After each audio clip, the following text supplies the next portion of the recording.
대부분의 부모님들은 참 위대하다. 그죠? 여러분 생각하는 부모님들 다 작은 거인이고 영웅들입니다. 내가 내 부모 자랑할 수 없어서 못하지만, 그죠? 저 신학교 후배 가운데 김주석 목사님이라는 분이 페이스북에다가 이런 글을 올렸더라고요. 제가 허락을 받고 인용을 합니다. 여장부 그리운 나의 어머니라는 제목의 글을 뽑혔는데 제가 다 인용할 수 없고 조금씩 인용하도록 하겠습니다. 이야기 하나. 아내를 어머니에게 처음 인사시켜 드리기 위해 고향집으로 갔을 때 어머니는 한번 훑어보시더니 됐다 아가야. 시집 올 때 이것만 준비해 오느라. 재래시장 가서 플라스틱 밥그릇 2개, 국그릇 2개, 냄비 하나, 그리고 수저 2장만 가져오지.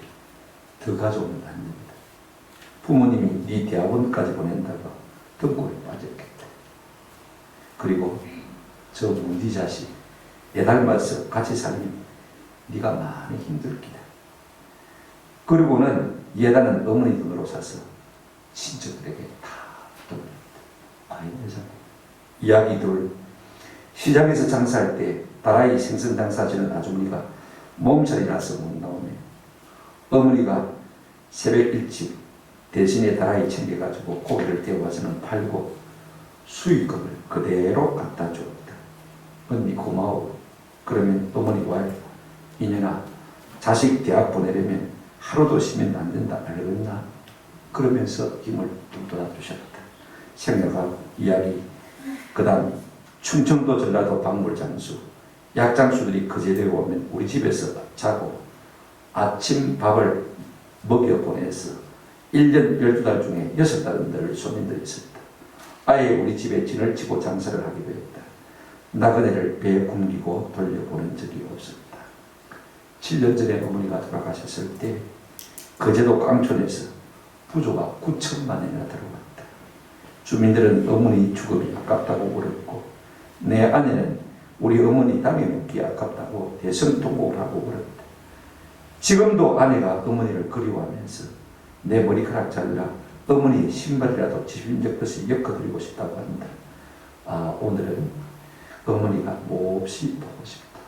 제가 이거를 읽으면서 뜨거운 눈에서 피 묻었습니다. 비단 우리 김주석 목사님의 어머니만 그래 있겠습니까? 세상의 모든 어머니들이 아마 다 그래 있을 것 같아요. 이처럼요, 부모들은 시대가 바뀌어도 부모는 부모. 근데 우리의 마음이 자꾸 대세되어가는 것을 느낄 수가 없습니다.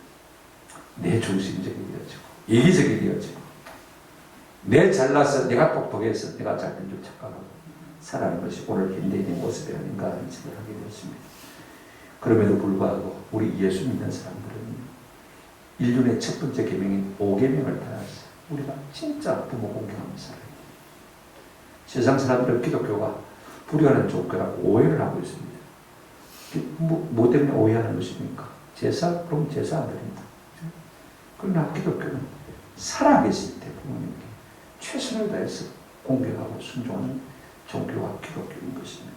오늘 성경은 우리에게 이렇게 말하고 있습니다. 첫 번째로 네 부모에게 주 안에서 말하 순종해라 라고 말하고 있습니다. 1절 보십시오. 자녀들아 주 안에서 너희 부모에게 순종하라. 이것이 옳으니라. 골로새서 1장 20절, 3장 20절에도 자녀들아 모든 일에 부모에게 순종하라. 이는 주 안에서 기쁘게 하는 것이다. 옳은 일이고 우리 주님을 기쁘게 하는 일이 뭐냐면요, 우리 부모에게 순종하는 것이 바로 이 일인 것입니다. 우리를 낳아주시고 길러주시고 온갖 인고의 고통을 다 참아내신 우리가 우리의 부모님께 순종하는 것이 마땅한데도 불구하고 왜 성경은 당연한 이 일을 우리에게 계속 강조해서 힘주어 말하고 있을까? 우리가 나이가 들면 들수록 머리가 굵어지면 굵어질수록 잘 안 되는 것이 무엇이냐면 순종입니다.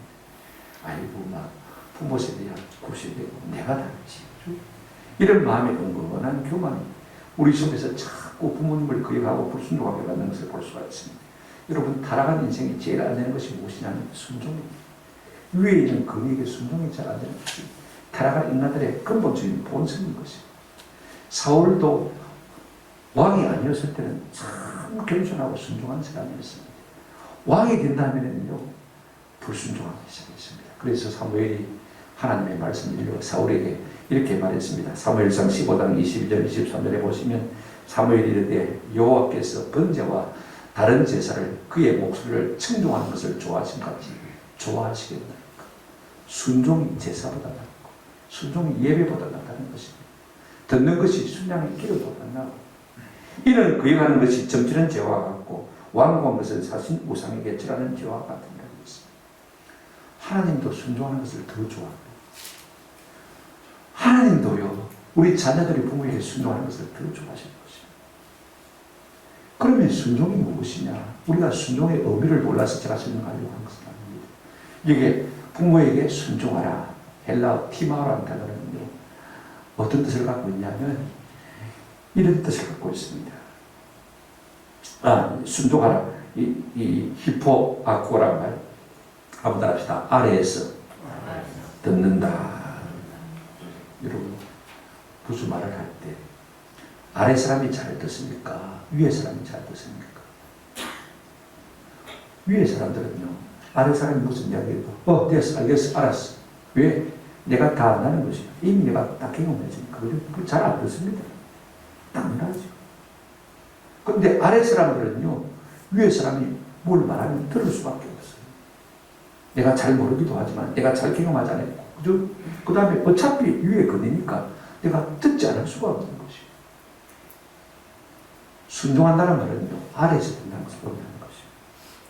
우리가 좋은 식당에 가면요 serving 아가씨들이 와서 테이블 앞에 무릎을 다 꿇고 앉아서 주문서를 받습니다.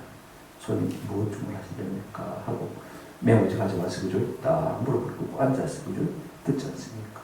경청하겠다는 그 말인 것입니다. 돈을 벌어 그죠? 이익을 남기기 위해서라도 그렇게 하는데 하물며 우리를 낳아주시고 길러준 부모님께 우리가 경청한 자세로 잘 듣는 것이 참 필요한 것입니다. 이게 순종인 것입니다. 그런데 이 순종이요 내가 하고 싶다고 잘 되지는 않습니다. 우리가 오늘 본문 문맥에서 볼 때 순종은 어떤 것이냐면요 성령 충만해야만 순종할 수 있는 것입니다. 에베소 5장 18절 말씀이 건강의 말씀입니다. 술 취하지 말라. 이는 방탕한 것이니 오직 성령으로 마무리 받으라 충만함 받으라. 그래 놓고 우리가 5장 22절에 보면 아내들이여 자기 남편들에게 말아 복종하기를 좋게 하리라. 그 다음에 6장 1절에 자녀들아 너희 부모를 주 안에서 말아 순종하라. 그 다음에 6장 5절에도 종들아 두려워 떨며 성실한 마음으로 육체의 상전들에게 순종하기를 그리스도에게 하리라. 성령의 충만함을 받는 것이 무슨 뜻이에요? 오늘 우리의 삶에 자꾸 권위에 대해서 거스리고 싶고요. 부모에 대해서 불순종하는 마음이 없이 자꾸 토를 달고 듣기 싫어하는 마음이 있으면 우리가 하나님 앞에 기도합니다. 하나님 성령의 충만함을 주십시오. 여러분 삶 속에서요 자꾸 권위에 거스리는 마음이 일어납니까?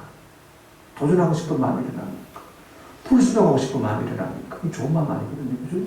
항상 이런 마음이 들 때는 우리는 어떻게 됩니까? 성령으로 충만하게 해주십시오. 이 기도가 꼭 필요한 것입니다. 사도행전 5장 32절에 보면 우리는 이 일의 증인이요 하나님이 자기에게 순종한 사람들에게 주신 성령도 그러하리라. 누구에게 성령을 주시느냐? 하나님께 순종하는 자에게 성령을 주시는 것입니다. 거꾸로 말하면 성령은 순종하는 자에게 주시고 순종하는 자는 성령 충만받는 것입니다.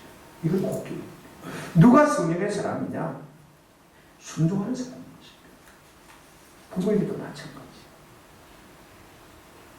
육신의 생각은 하나님과 원수가 된다고 했습니다. 불순종은 육신의 생각이죠. 성령의 생각은 무엇입니까? 순종의 생각인 것입니다. 그러므로 성령의 충만함을 받아야 우리의 부패한 본성이 자꾸 성령으로 말미암아 소멸되어져 하나님의 생각으로 우리가 가득 차서 부모에게 잘 순종하고 있는 것입니다. 순종할 수 있는 것입니다. 이 같은 은혜가 저와 여러분에게 있기를 주님의 이름으로 축원합니다. 그러면 부모에게 어떻게 순종할 것이냐? 1절에 보시면 자녀들아 주 안에서 너희 부모에게 순종하라. 주 안에서 순종하라고 했습니다. 주 안이란 말은요 말씀 안에서 혹은 진리 안에서 순종하라는 말인 것입니다. 여러분 순종의 표준은 뭐냐면 진리입니다.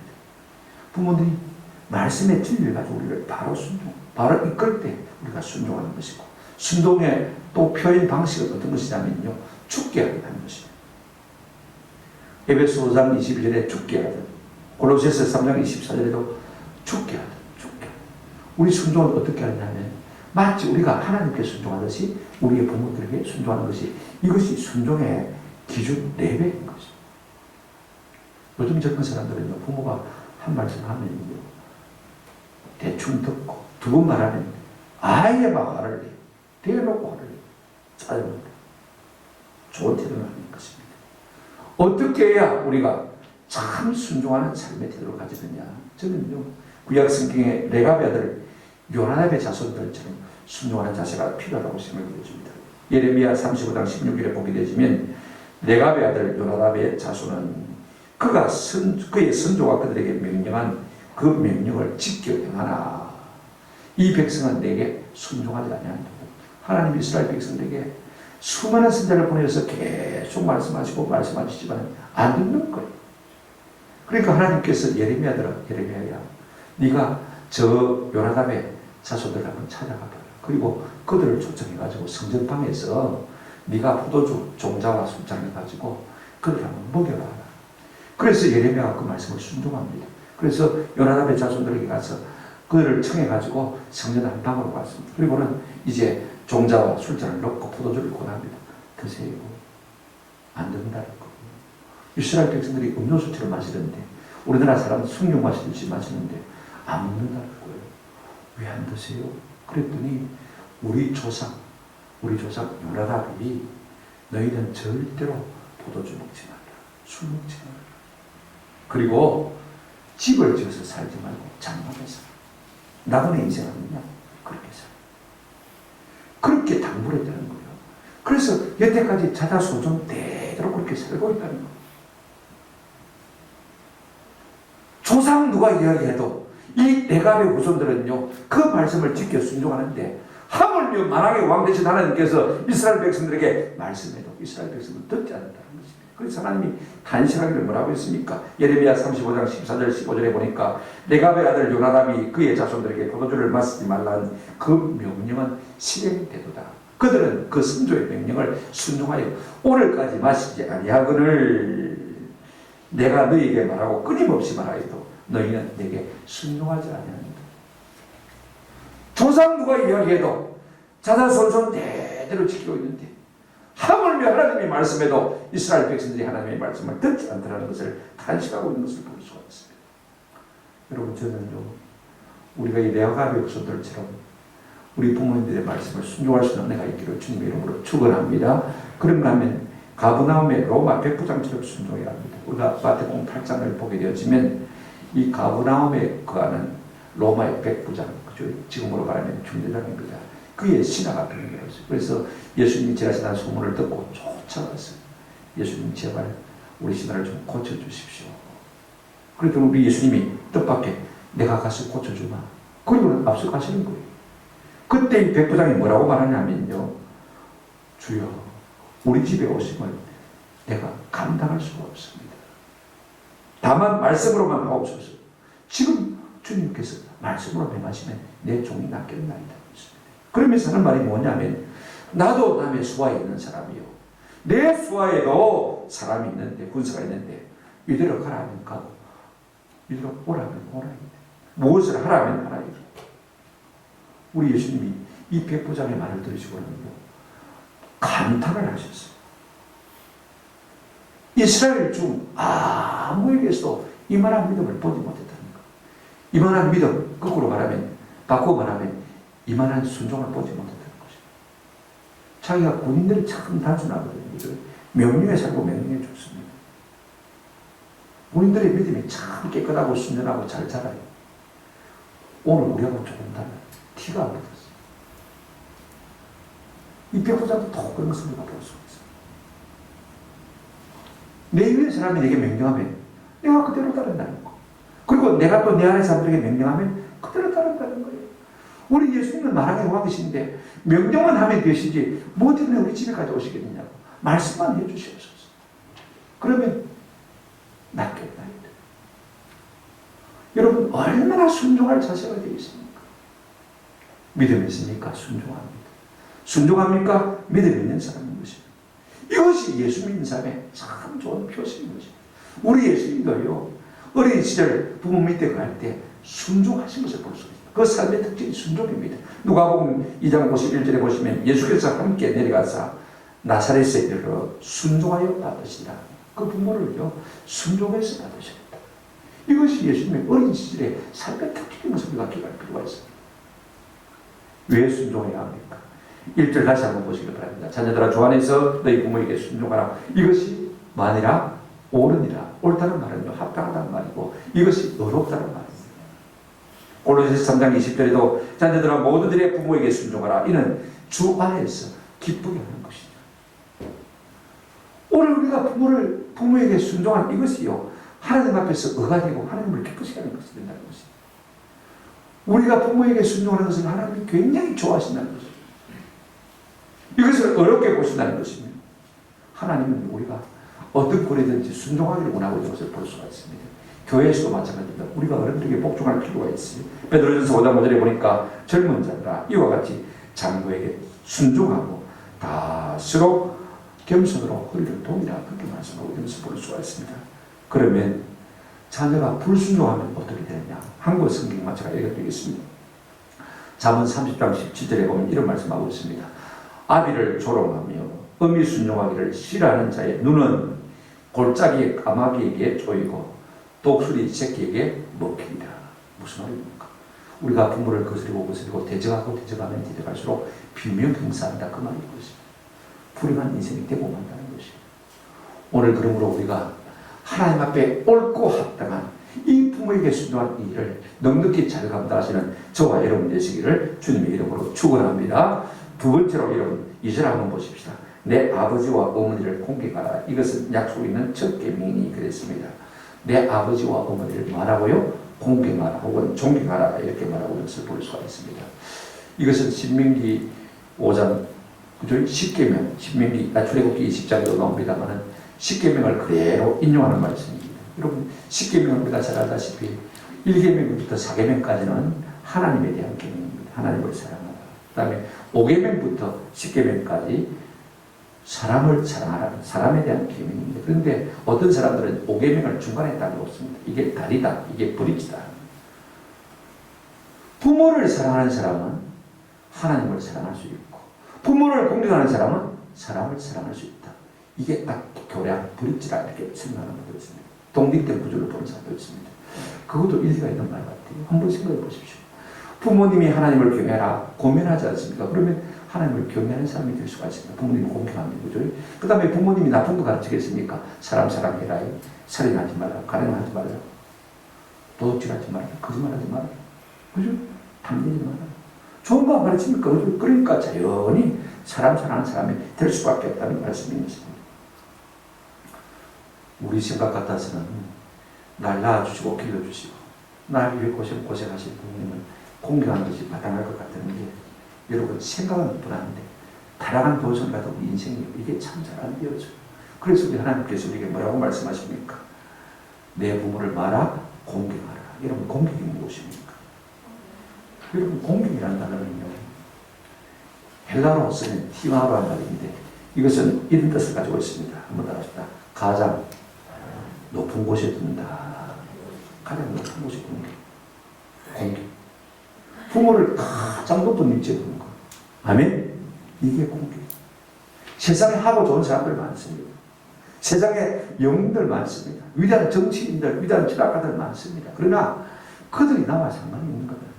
사실은 부모를 공경한다는 말은요, 부모를 가장 높은 곳에 둔다는 것입니다. 저는 우리의 부모를 가장 높은 곳에 두는 은혜가 우리 가운데 있기를 주의 이름으로 축원합니다.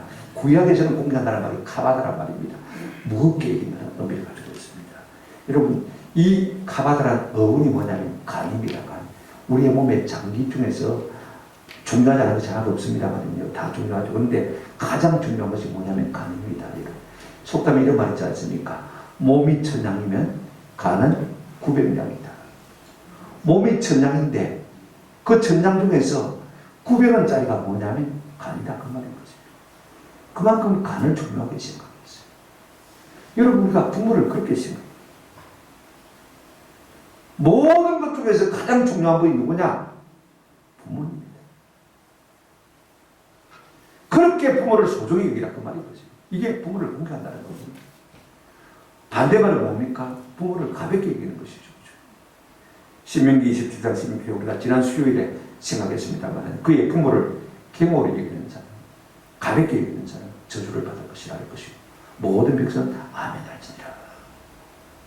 내보다 못 배웠다고 그랬어요. 옛날 사람이라고 그랬어요. 부모를 가볍게 여기는 자는 뭘 받을 것이라고요? 저주를 받을 것이다.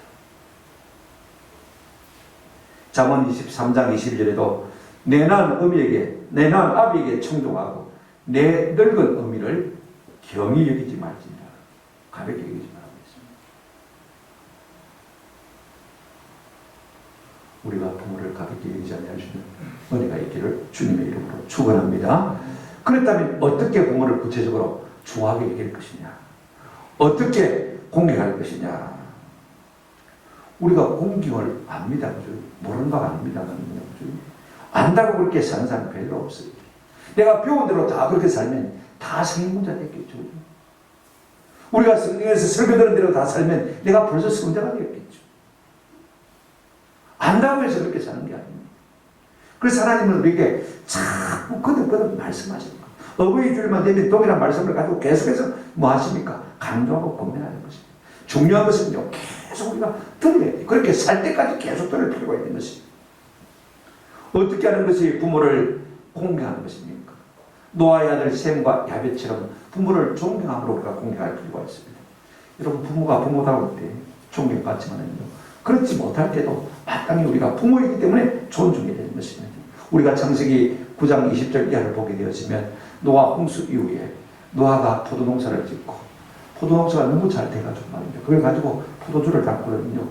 그 술을 마시고 취해가지고 기분이 좋아서 옷을 홀랑거리고 곤드레 만드레 그 다음 잠이 들었습니다. 이 모습을 그의 아들 함이 보았습니다. 보고는 형제들에게 가서 일기거렸습니다. 떠벌렸습니다. 우리 아버지 홀랑벗었지롱, 우리 아버지 홀랑벗었지롱 노래를 부르고 난리 분수를 들었습니다.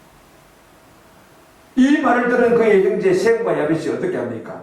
창세기 9장 23절에 보면 셈과 야벳이 옷을 가져다가 자기들의 어깨에 메고 뒷걸음쳐 들어가서 그들의 아버지의 하체를 덮었으며 그들이 얼굴을 돌이키고 그들의 아버지의 하체를 보지 아니하였더라. 구약 성경에 보면 이 동작 하나하나가 와우 계속으로 되어 있습니다. 무슨 말이냐면 하자마자 연속적으로 이 동작이 계속 일어나는 것을 볼 수가 있습니다. 왜 그렇게 연속적인 동작으로 급하게 이 일을 처리하는 것입니까? 누가 볼세라? 볼 사람이 누가 있습니까? 아들 셋은 압니다. 그죠? 그럼 그 다음에 볼 사람이 누굽니까? 며느리들 셋 아닙니까? 그죠? 손자들 아닙니까? 그죠? 그럼 어떻게 합니까? 혹시나 며느리들이 볼까 봤어. 혹시나 손자들이 안 좋은 모습, 이 추한 모습을 볼까 봤어. 만약에 보았다면요, 두고 쉽지 않겠습니까? 그래서 셈과 야벳은 아버지의 명예를 위해서라도 서둘러서 이 일을 부합하고 이 일을 뒷걸음질해서 듣는 것을 우리가 볼 수가 있습니다. 여러분, 지금 노아는 한때 실수를 하고 있지만요, 그 전에는 120년 동안 믿음으로 방주를 만든 사람입니다. 자기 7 식구를 구원해낸 사람입니다. 그 당시에 모든 사람이 다 죄 가운데 있었지만요, 노아 한 사람만이 하나님 보실 때 당대 의인이고 완전한 자라고 말씀한 것을 볼 수가 있습니다. 잠시 실수를 한 것을 볼 수가 있습니다. 그래서 셈과 야벳은 아버지의 잘난 것만 생각하고 허물을 보지 않았습니다. 그래서 뒷걸음질 가서 아버지의 허물을 보지 않기 위해서 보게 되지 못했습니까? 잔상이 남아있거든요. 생각이 난단 말입니다. 그럼 아이고 우리 아버지 술 먹고 고조망태가 돼가지고 홀랑거리고 이렇게 꼬라지 참 좋더라. 그죠? 그런 생각을 하게 되지만 존경하는 마음이 사라질 수 있는 것입니다.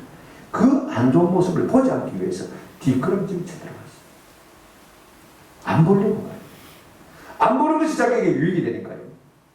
나중에 노아가 소에서 깨어나서 이야기를 듣고요, 셈과 야벳은 축복하고 그 아버지의 수치를 다 까발린 함은 저주를 했습니다. 결국 함의 후손들이 누굽니까? 저 아프리카 사람 아닙니까? 그 비호가 넓은 땅을 가지고 있으면서도요, 지금도 못 살아서 힘들어하는 것을 볼 수가 있습니다. 여러분, 셈과 야벳은 하나님 앞에 복을 받은 사람들인 것을 우리가 기억할 필요가 있습니다. 그러므로 우리가 부모를 존중할 때 그분의 명예를 드리게 되는 것입니다. 그분이 실수할 수 있습니다. 그죠? 특별히 나이가 들고요. 그 다음에 치매가 오면요. 허물이 많이 들어갑니다. 그죠? 그럴 때라도 부모이기 때문에 우리가 존중해주고 공경하는 것이 마땅한 줄로 믿습니다. 어떻게 우리가 부모에게 공경을 해야 됩니까? 자문은 우리에게 많은 교훈을 주고 있는데 특별히 자문 1장 8절에 보면 내 아들아 네 아비의 훈계를 들으며 내 어미의 법을 떠나지 말고 6장 20절에도 내 아들아 네 아비의 명령을 지키며 내 어미의 법을 떠나지 말고 15장 5절에도 아비의 훈계를 업신여기는 자는 미련한 자요 경계를 받는 자는 슬기로운 자라. 요즘 사람들은 안 들으려고 그러나 부모를 공경하는 사람은 어떤 사람입니까? 듣고 또 듣고 새기고 또 새기고 묵상하고 또 묵상. 그래서 그 지혜가 그 슬기로움에 자라가는 사람인 것입니다. 아멘. 그 사람이 부모를 공경하는 사람인 것입니다. 부모를 공경하는 것이 어떤 것입니까? 부모님의 건강을 챙겨드린 것이 부모를 공경하는 태도인 것입니다. 요즘이야 뭐 의료복지 시스템이 잘 돼 있고 의료보험이 잘 돼 있어서 뭐 병원 가는 걸 하면 어느 정도 문제가 해결됩니다. 또 TV 통해서 하도 건강평가에 대해서 많이 이야기하니까 말입니다. 부모들도 듣고 알고는 있습니다. 그죠? 그러나 듣고 안다고 해서 그것을 실행할 능력이 있느냐? 전혀 없습니다. 어머니 자꾸 앉아있지 말고요. 자꾸 걸으세요. 엄마도 그러면 좋은 줄 압니다. 그죠? 똑같이 알고 있습니다. 그러나 운동을 하다가 그래 사드리고 그러라고요. 딸 가진 엄마들은요. 운동화 좋은 것만 저는 우리 엄마 보고 제가 깜짝 놀랐어요. 운동화 하나 제대로 한 게 없어요. 딸이 있으면 벌써 사줬어요. 참 다른 엄마들은 나이 80이라도 뒤에 백색 멋있는 거 메고 다니고 옆에 스닉백 그죠? 조그마한 가방 휴대폰 넣고 가볍게 다니라고 딸이 있으니까 다 사다 주던데 우리는 아들만 있으니까요. 그거 누가 하나 사다 준 사람이 없어. 그래서 안 되겠다. 그래 내가 중고를 하나 사다 드렸습니다만 참 그래요. 부모님의 건강을 위해서 기도하시고 특별히 뭐 건강식품 많이 사준다고 짜다리에 쓰지 마시고 별로 도움이 안 되는 겁니다. 차라리 병원에 한번 모시고 가는 것이 낫습니다. 병원에 가야 될 줄 알죠. 그런데 돈이 아깝고 또 힘이 들고 병원에 가봐야 큰 병원에 가면요.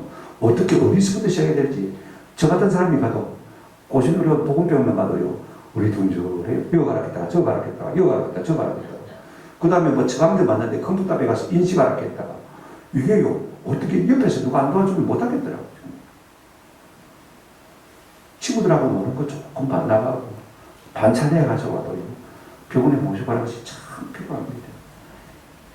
저 중국의 유명한 시성 두보라는 사람이 강춘의 시에서 이런 말을 했습니다. 맑은 강 한 굽이 마을을 안아 흐르고 마을은 조는 듯 한가롭다. 제비는 제 멋대로 치마를 드나들고 나는 병이 중에 그저 약이나 구해 먹었으면 할 뿐 보잘것없는 몸이 이 밖에 또 무엇을 구하랴. 경치가 아무리 좋아도 봄이 와도요. 몸에 병들면 만사가 귀찮습니다. 약이라 생각하고 이 병이나 고치야지. 이게 노약자들의 마음인 것입니다. 우리가 어른들의 건강을 보살펴드림으로 진짜 부모를 공경하는 그런 은혜가 있기를 주님의 이름으로 부탁을 드립니다. 넷째, 어떻게 해야 부모를 공경하는 것이냐. 자녀들이 가정을 이루었으면요. 부부가 안 싸우고 사는 것이 진짜 부모를 기쁘게 하는 것입니다. 나이 90에 시를 쓰기 잘해서 일본에서 일약 스타덤에 오른 시바타 도요라라는 할머니가 있는데 몇 년 전에 돌아가셨습니다만 이분이 약해지지 마. 나이 102살 때 시집을 냈습니다. 약해지지 마. 그 시 가운데 가족이라는 시가 있는데 제가 소개합니다. 며느리와 아들이 다툰 날 하늘은 금세 흐려지네. 그날만 하늘이 흐렸겠습니까? 그죠? 며느리와 아들이 다투니까 자기 마음에 먹구름이 낀 겁니다. 기쁨이 사라진 것입니다. 그 다음 년에 이렇게 말하고 있습니다. 어머니 걱정 끼쳐 죄송해요. 며느리가 말을 걸어준 다음 날 햇살이 나를 감싸줍니다. 그날도 무슨 특별히 해가 특별히 밖에 비추었겠습니까? 그런데 어머니 미안해요 하는 며느리 말 한마디가 마음에 기쁨과 평안을 준 것이고 햇살이 내 마음을 감싸줘. 이것이 부모의 마음입니다. 자식들끼리 잘 되고 화목하고 잘 지내는 것, 이것이 우리가 부모에게 요구하는 것입니다. 요즘 사람들이 잘 하지 않는 것이 있어. 더 하나 말씀드립니다. 출필고 반필민이란 말입니다. 여기에 공내편에 나오는 고사성인데요. 나갈 때 반드시 부모에게 출처를 알리고 돌아오면 반드시 얼굴을 비워 안전함을 알려드리라. 부모의 마음은요, 항상 높아심에 젖어 있습니다. 나가면 어디 나갔는가, 언제 올긴가, 그죠? 돌아오는 순간까지 평안을 찾지 못합니다. 늘 걱정입니다. 우리가 부모의 걱정을 끼쳐드려서 되겠습니까? 항상 우리가 나갈 때는 출처를 알려드리고 언제 돌아올 겁니다. 이런 일 때문에 갑니다. 이번에 어대생이 한강에 친구하고 술 마시다가 아빠가 죽은 사건이 기사에 많이 나오는데 보니까 친구가 토요일 저녁에 불러내서 술 마시자 그러면요, 그 밤에 아버지 친구가 자꾸 술 마시러 오라는데 잠 좀 있습니까? 그러면요, 아버지가 뭐라 했겠습니까? 야야, 엄마 자라. 말하고 밤새도록 몸부림이라 하겠니? 그냥 집에서 자라. 안 그렇겠습니까? 그 부모의 마음을 어떻게 한번 생각해 보세요. 우리가요, 나이 드신 분들의 이야기를 듣는 것, 내 계획을 알려주는 것 참 중요한, 이것이 복이 되지요. 절대로 복이 되지 않습니다. 아직 결혼하지 않은 사람 계시면 부탁드립니다. 이왕 결혼하고 아이 낳을 것 같으면 빨리 낳으십니다. 조금이라도 부모가 젊었을 때 그죠? 돌아봐 줄 수 있지. 나이 65만 넘어가도요, 체력이 다해서 못합니다. 좀 그게 무슨 필요했어. 나만 생각하면 안 돼요. 그죠? 어차피 나를 도울 부모님도 생각하고, 그죠? 이래저래 두루 생각하는 것이 진짜 필요한 것입니다. 이게 부모를 공개하는 태도인 것입니다. 저는 이 같은 은혜가 있기를 주님의 이름으로 축원합니다. 왜 부모를 공개해야 됩니까? 성경이 이렇게 말하고 있습니다. 2절 끝에 보시기 바랍니다. 내 아버지와 어머니를 공개하라. 이것은 약속이 있는 첫 계명입니다. 약속이 있는 첫 계명입니다. 첫 계명이란 말이 무슨 말입니까? 10계명, 10계명 중에서 인륜에 관계된 5계명부터 10계명 중에서 제일 먼저 있는 것이 무엇입니까? 내 부모를 공개하는 것입니다. 그렇죠? 인륜에서 가장 소중한 것이, 인간됨에서 가장 소중한 것이 무엇입니까? 부모 공개부터 시작한 것입니다. 부모만 공개하면 그 다음은 나머지는 절로 되는 것입니다. 그런데 하나님께서요, 우리의 약함을 아시고 약속까지 덧붙여 주셨습니다. 다른 계명 들어보십시오. 6계명에 살인하지 말라, 7계명 간음하지 말라, 8계명 도둑질하지 말라, 거짓말하지 말라, 탐내지 말라. 그죠? 그걸로 끝입니다. 어떤 약속이 없습니다. 그런데 여러분 5계명 보시길 바랍니다. 내 부모를 공경하라. 그리하면 네가 땅에서 나고 잘되고 장수한다. 약속이 붙어 있는 것을 볼 수가 있습니다. 아니, 내가 자녀로서 당연히 부모를 공경해야 되는데 왜 하나님께서 더불어 이와 같은 약속을 하실까요? 여러분 한번 생각해 보십시오. 당연히 해드리지만은 타락한 우리 인간의 심성이 그렇게 잘하지 못하기 때문에 더불어 보너스까지 얹어서 우리에게 내 부모를 공경하라. 그래야면 네가 땅에 잘되고 장수하리라 라고 말씀하고 있는 것을 볼 수가 있습니다. 세 번째로 우리가 생각할 것은요, 부모 공경에는 형통과 장수의 복이 따르다는 사실입니다. 내가 당연히 마땅히 해야 될 일이지만 3절에 한번 열어보시기 바랍니다. 이로써 그 결과로서 내가 잘되고 땅에서 말이라 장수하리라. 두 가지 복입니다. 형통과 장수의 복. 여러분 세상에 많은 복이 있습니다. 그렇죠? 여러분들 어떤 복을 누리기로 합니까? 내가 높은 지위에 오르기로 합니까?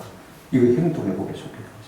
내가 부자 되기로 합니까? 형통의 복에 포함되어 있습니다.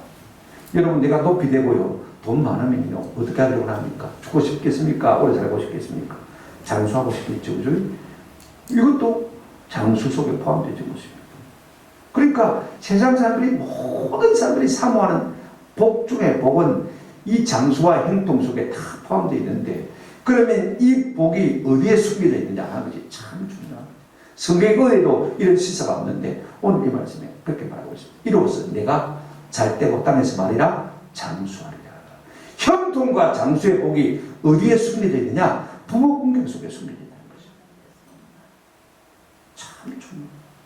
부모를 공경하는 자는 잘된다라고 성경은 말하고 있습니다. 신명기 5장 16절에도 그렇게 말하고 있습니다. 여러분 예를 들면요, 대표적인 사람이 야곱의 12아들 중에서 네 번째 아들이 유다입니다. 이 야곱의 12아들들이 요셉을 유혹해가지고 요셉이 도단에 왔을 때 어떻게 했습니까? 무릎을 운명에 빠뜨렸습니다. 네 혼자 죽어라. 그 말이죠. 그때 네 번째 유다가 아버지 마음을 생각하니까 도무지 견딜 수가 없는 거예요. 그래서 어떻게 합니까? 우리가 우리 동생을 죽인들 우리한테 무슨 일이 있나? 차라리 우리가 팔아먹자. 마치 이스라엘 상인들이요, 애굽으로 지금 내려가고 있는 그 장사. 그래서 돈을 갖고 팔았습니다. 팔려고 한 것이 아니라 요셉의 생명을 건져내려고 한 것입니다. 누구를 생각했기 때문입니까? 아버지의 마음을 헤아렸기 때문입니다. 아버지의 슬픔을 생각하기 때문에 뭐 하려고 우리가 죽이겠노? 살려놔두자. 그죠? 그렇게 해서 이 유다가요, 지나가면서 볼 수가 있습니다. 나중에 요셉이 애굽의 총리가 되었을 때 양식을 사려, 그죠? 애굽으로 내려갔습니다. 그때 시몬을 볼모로 잡고, 다음에 양식 사러 올 때는 너 동생 베냐민을 데리고 와라 그랬습니다. 양식이 다 들어가는데 아버지가요, 베냐민 못 보낸다는 거예요. 양식을 못 사러 가는 것입니다. 굶기 시작합니다. 그때 우리가 창세기 43장 9절에 보면 이 유다가 또다시 나섰습니다. 뭐라고 말하냐면요, 내가 베냐민을 위하여 담보가 되오리니 아버지께서 내 손에서 그를 찾으소서. 내가 만일 그를 아버지께 데려다가 아버지 앞에 두지 않으면 내가 영원히 죄를 지리리라. 내 생명을 내놓고 내가 동생 베냐민을 지키겠다. 내 목숨을 담보로 하겠다. 그 말인 것입니다. 뭐 때문에 이 말을 하고 있는 것입니까? 아버지의 마음을 알기 때문에. 아버지의 마음을 알기 때문에. 그제서야 이 야곱이요, 그래 그렇게 갔다 와라 하고 베냐민을 내리는 것을 우리가 볼 수가 있습니다. 그렇습니다. 그 결과 여러분 유다가 어떻습니까? 유다의 혈통을 통해서 다윗 왕가가 나오게 되었죠. 그죠? 다윗 왕가의 혈통을 통해서 이 땅에 많은 영광이신 예수님이 오게 된 것을 볼 수가 있습니다. 영적인 장자의 이 형통의 복을 취하는 것을 우리가 볼 수가 있습니다. 그런가 하면 또 한 사람이 있습니다. 이방 모압 여인 루시아의 여자입니다. 그는 남편이 먼저 죽었습니다. 자기 시어머니 나오미도 남편 없습니다. 그죠? 그래서 나오미가 이 룻 며느리 보고 당부를 합니다. 야야, 내가 무슨 소망이 있냐? 친정에 돌아가서 지원해서 좀 잘 살아라. 나는 내 고향으로 가려고. 애물단지 내한테 무슨 소망이 있겠냐? 떠나가라. 신신당부를 했습니다. 그때 룻기서 1장 16절 17절에 보게 되었으면요, 룻이 이르되 내게 어머니를 떠나며 어머니를 따르지 말고 돌아가라 강건하지 마옵소서. 어머니께서 가시는 곳에 나도 가고 어머니께서 머무시는 곳에 나도 머물겠나이다. 어머니의 백성이 나의 백성이 되고 어머니의 하나님이 나의 하나님이 되시리니 어머니께서 죽으시는 곳에서 나도 죽어 거기 묻힐 것이다. 만일 내가 죽는 일 위에 어머니를 떠나면 여호와께서 벌을 내리시고 더 내리시기를 원하나이다. 여러분, 이런 사람이 세상에 어디 있습니까? 애물단지 시어머니가 뭐가 좋다고 안 떨어지겠다는 것입니까? 친정 돌아가서 정원에서 살면 잘 살지요. 그리고는 시어머니 나오미를 따라서 이국 땅 베들레헴까지 왔습니다. 하나님께서 그에게 은혜를 베푸셨는데 고엘 보아스를 붙여주었습니다. 이 보아스는 그 동네에서 가장 유력자고 부자였습니다. 부잣집에 다시 정원해서 갔습니다. 위로를 받은 것이죠. 뿐만 아닙니다. 그가요, 다윗 왕의 정조아닙니다. 할렐루야. 이렇게 부모를 공경하니까, 이렇게 부모를 공경하니까 하나님께서 당장은 아니지만 우리가 생각하는 것보다 훨씬 더 좋은 복을 그에게 허락하시는 것을 우리가 볼 수 있습니다. 내가 뭐 내 생각 가지고 계획한다고 해서 행동하게 되는 건 아닙니다. 우리가 부모의 공경하면 장수의 복을 누립니다. 사람들이 요즘 뭐 살만하고 또 다들 오래 사니까 다들 그렇지 않습니까? 9988, 234, 그리고 9988, 234, 99세까지 팔팔하게 살다가 한 2, 3일 살다가 죽으면 참 좋겠다. 이것이 모든 사람들의 바람입니다. 그러나 여러분, 그것이 내 마음대로 됩니까? 돈 있다고 해서 내 마음대로 됩니까? 그죠? 안 되거든요. 생명은 누구의 손에 있는 것입니까? 하나님의 손에 있는 것입니다. 여호와를 경외해야 장수하는 것입니다. 어떤 자에게 이와 같은 복을 주는 것입니까? 하나님께서 그렇게 말씀하셨습니다. 내 부모를 공경하라. 그리하면 네가 땅에서 잘 되고 말이라 장수하라. 살만하고 오래 사는 복을 주시겠다, 그 말씀인 것입니다. 반대로 우리가 부모를 갖다가 공경하지 않으면 어떻게 됩니까? 잠언 19장 26절에 이렇게 말씀하고 있습니다. 아비를 구박하고 어미를 쫓아내는 자는 부끄러움을 끼치며 능욕을 부르는 자식입니다. 그렇게 해서 잘 될 것 같지만요, 하나님 일마다 수치스럽고 욕된 일을 만날 수밖에 없다고 말씀하고 있는 것을 볼 수가 있습니다. 하나님이 복을 주셨는데 어떻게 복된 삶을 살 수 있겠습니까? 말씀을 맺습니다. 타락한 인생은요, 내리 명령은 잘하지만 올려서 위로 순종이 잘 안 되었습니다. 타락한 인생은요, 내리 무시는 잘합니다. 위로 공격하는 것은 참 못합니다. 우리가 순종하고 공격하는 것은 내림을 할 수가 없어요. 타락한 본성은 잘할 수가 없습니다. 하나님의 성령께서 우리의 마음을 감동하시고 우리의 심성을 그렇게 이끌어 복 주실 때 비로소 우리는 이런 심령이 되고 성령의 사람이 될 수가 있는 것입니다. 잠언 23장 25절 서두에 우리가 읽었습니다만요, 하나님의 기뻐하시는 것이 무엇입니까? 내 부모를 즐겁게 하며 너를 낳은 어미를 기쁘게 하라. 하나님이 우리를 보시고 무엇 때문에 잠잠히 기뻐하시느냐? 우리가 부모를 공경하고 사랑하는 것을 보고 부모를 기쁘시게 하는 것을 보고 하나님께서 내가 받은 것이냐? 즐거워하시고 기뻐하시는 것입니다. 여러분, 우리 부모에게 드리는 것이요, 꼭 하나님께 드리는 것이라 조금 더 다를 바가 없는 것입니다. 그래서 메리 파이프 교수는, 제가 이번에 책을 계속 읽고 있습니다만 이런 말을 했습니다. 한번 따라합시다. 노인에 대한 사랑은 자기 미래의 사랑이다. 노인에 대한 사랑은 자기 미래에 대한 사랑이다. 내가 노인 사랑하면요, 하나님께서 내가 노인이 되었을 때 많은 사람의 사랑을 받을 수 있는, 존경을 받을 수 있는, 공경을 받을 수 있는 은혜를 주신다, 그 말씀이십니다. 지금 내가 젊다고 노인 무시하면 반대로 내 사랑을 깎아버리는 것입니다. 발로 차버리는 것이 되시는 것입니다. 제가 좀 모르는 시절에 우리 목사님이 나이가 지금 제 나이만큼 됐어요. 60을 넘기시고. 그래서 어버이 주일 설교를 할 때 되면 항상 눈물이, 눈이 항상 젖어 있어요. 울면서 설교를 하셨어요. 그때마다 꼭 인용하시는 말씀이 지금도 제가 시행시행하게 기억합니다. 옛말이에요. 나무는 고요하고자 하나 바람이 그치지 않고 자식이 복냥고자 해도 어버이는 기다리지 않는다. 틀린 말도 없어요. 많은 부모가 내 곁에 건강하게 있어주는 것을 결정하는 것입니다. 송강정철의 본민가라는 시를 또 인용하셨습니다. 어버이 살아계실 때 섬기기란 다해라. 지나간 후면 애답다 의하리. 평생에 고쳐 못할 일이 이쁜가 하노라. 다 때가 있습니다. 우리 부모님들이 애물단 것 같지만, 애물단진 것 같지만 하나님의 모든 행동과 장수의 복을 담고 있는 보물단지. 그렇게 믿고 그렇게 우리에게 살아계신 부모님에게 마음을 다하고 순종하고 그죠? 공경할 때 하나님께서 이 형통과 장수의 복을 우리에게 주실 줄로 믿습니다. 적어도 우리 예수 믿는 사람이라면 불신자들에게서 아이고 저렇게 예수 믿느나 손가락질 받는 사람이 계시는 때입니다. 특별히 우리가 부모님 잘 모시지 못해서 그런 욕을 듣는다면 하나님의 이름을 욕되게 하는 것입니다. 그러나 우리가 예수 믿는 사람으로서 내 부모 잘 모시는 사회 기관이 될 뿐 아니라 누가 영광을 받습니까? 하나님이 영광을 받으시고 우리 부모가 영광을 받는 것입니다. 우리 하나님이 이 일을 기뻐하시고 우리에게 형통과 장수의 복을 주실 줄로 믿습니다. 이것들 내가 있기를 주님의 이름으로 축원합니다.